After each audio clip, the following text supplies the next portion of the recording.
there, this is TJB, high score TJB for that matter, and we're going to talk about hidden gems today. I'm here with legit Camel. The second half of 99 continues, and you know what? I really want to start out with Simpsons Hit and Run. That was my really good hidden gem game, and not just because, it's, a game that nobody hears about or anything, because it's actually coming back into popularity, but because there was a time where I feel like I was the only person that really knew about it.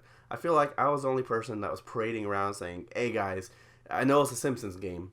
I know it's a game that's based off of, a different franchise, like a multimedia franchise like The Simpsons, the TV show, but it's actually really good. And there was a lot of times where people just didn't really believe me. But nowadays, I see it slowly climbing in price. Like, when I bought it, it was like $10. And now I go to our local game store, and it's like $20, $25, and I have more stories to share with people. Have you played it before? I do believe that we played it co-op that one day in competition mode, right? Oh, there's no competition mode. Well, whatever it was like a co-op, right? It's the Crazy Taxi version? No. You're thinking Road Rage. Oh. That's another good one. Don't get me wrong. Road Rage is good as well. But it's Hit and Run it's the one that's based off. Yeah, that's based off of Grand Theft Auto. Okay, yeah. No, that one's actually super cool. Oh yeah. I've played that one too. I wasn't quite sure which one you're talking about.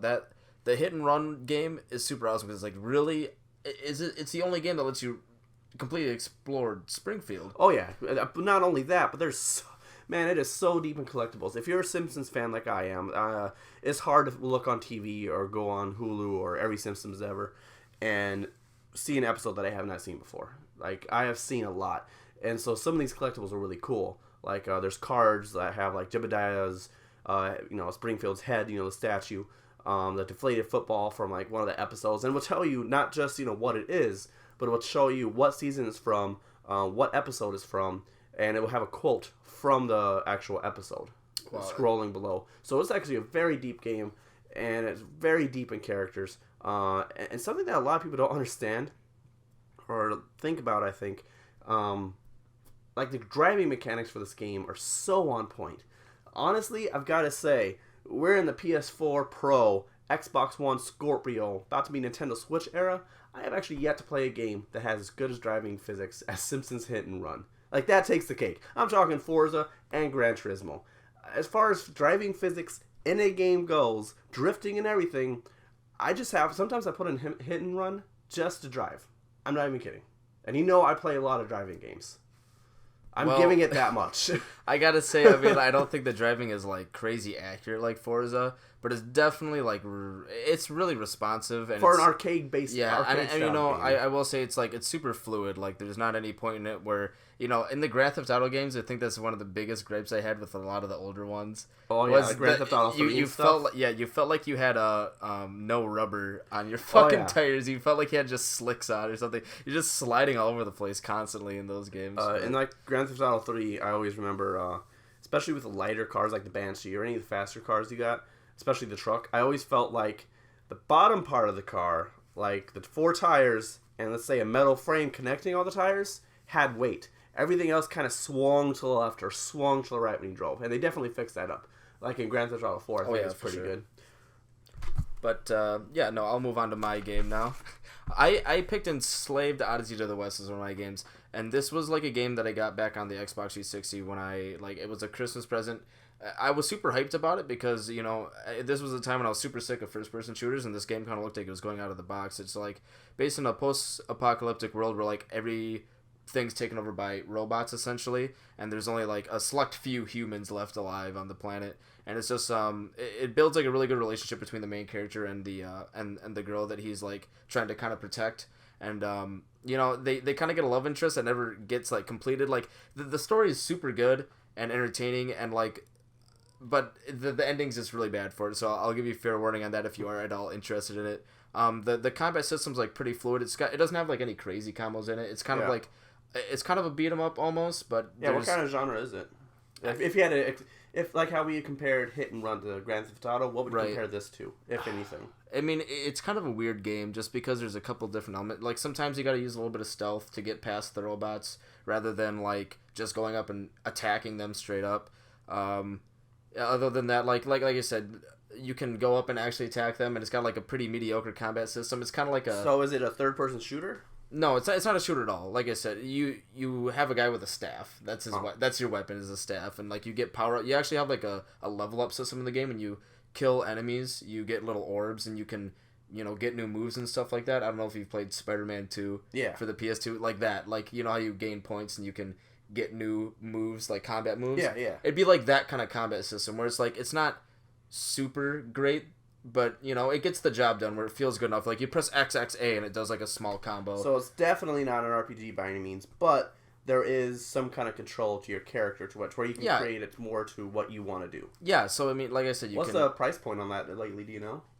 Probably really cheap, to be honest with you. It's probably like $10 or something, $5. Yeah. Back when I got it, it was only a $30 game for the Xbox 360 at the time, which was super cool. And I know that other people that have also played the game feel the same way that I do. It's got good reviews. It just never really hit a big market because the advertising for it just wasn't, very good. Plus, I'm pretty certain that era was definitely the first-person shooter. Oh, it definitely was. And that's what I mean is, like, I was getting tired of the first-person shooters era, and, like, this game was a nice breakaway from all that. And like I said, the story is actually really, really good. It's outside of that, like, the gameplay itself is pretty fun. It keeps you entertained. But really, what kept me going was the story. Okay. One last one we want to talk about is one that we both played, and we both, like, powered all the way through it. We actually 100% completed it in one night, the night that we popped it in. And that is the somewhat unknown sequel to Parappa the Rappa, Jammer Lammy. This is a really, really good title. It's honestly, there's a lot of people who know about Parappa the Rapper. Good, cool, great. Why don't you know about Jammer Lammy? Basically, the same characters are in it, for the most part. Like, they make cameos. Parappa makes a lot of cameos in it. It's definitely set within the same universe, same town even. Same style of gameplay. There's co-op mode. There's competitive mode. There's unlockable character. There's an unlockable character. Where you can play as Nega Jammer Lammy, I guess. Very difficult and challenging, but the good difficult and challenging, where you feel you're messing up. So when you keep on playing it, you feel yourself getting better. What do you remember about that game? Honestly, the main reason why, like, I almost like Jammer more than I like Parappa, because I'm more of a rock music guy. And that's another thing. You're not rapping in this game. You're playing an electric guitar or chainsaw at times, or pretty much anything the crazy situation will give you. That was the whole thing about the game, was like she would always lose her guitar and she'd have to do a makeshift guitar in her head or whatever, whatever was available. But honestly, what got me with that game was that I like rock a little bit more than I like rap. And, I think that is a big reason why this game didn't get as good of a rap, is because it's like, oh, Parappa the Rapper sequel. Here's more awesome rap music and stuff, and all of a sudden you're playing guitar and people are like, what the heck?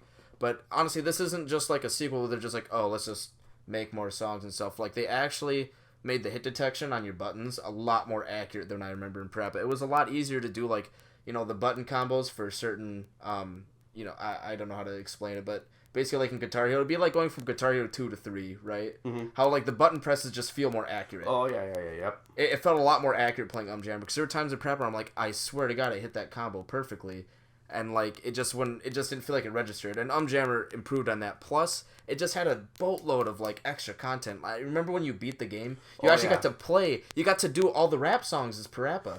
Same songs, but you rapped them.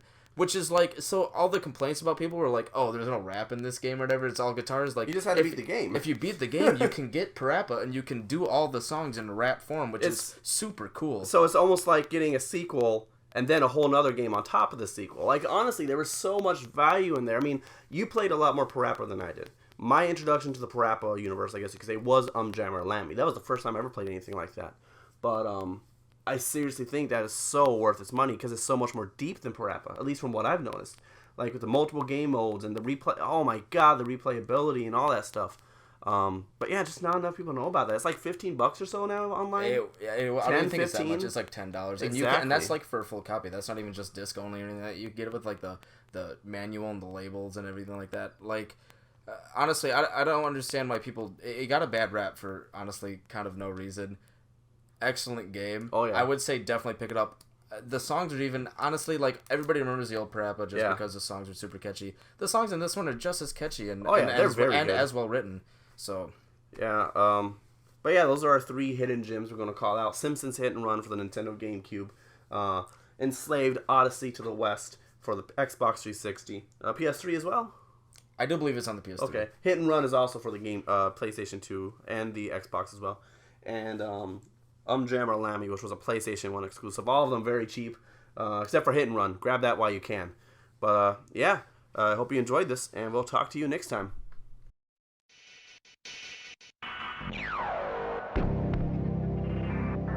Hey, this is High Score TJB. Thanks for watching. Be sure to comment, like, subscribe, like us on Facebook, like us on Twitter, tell your friends about us. Just anything to help get the word out, help get us some more subscriptions, likes, all that fun stuff.